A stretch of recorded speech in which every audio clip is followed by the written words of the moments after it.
Hello everyone, welcome back to the channel. In today's quick video, I'm going to show you exactly how to remove the micro SD card from your Wyze Cam V3 in 2026. So before removing the SD card, you need to first of all disconnect the camera from the power. Afterwards, you need to simply pull the camera's base away from the bottom of the unit, just like so. And here you will see this type of small weather resistant cover, which will be labeled as SD card.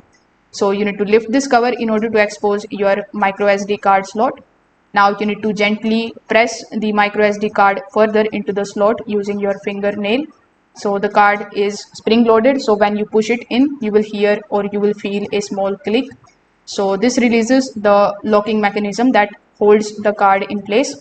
After hearing that click, you need to slowly release pressure, and this way the card should partially eject from the slot, making it very easy for you to grab it with your fingers. Just be careful because the spring mechanism can sometimes push the card out quickly.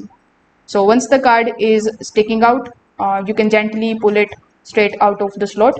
Avoid using any excessive force or twisting the card, as this could damage the card or the slot inside the camera. So that's how you can basically do it. If this video helped you out, make sure that you like this video and subscribe to the channel. Thanks for watching.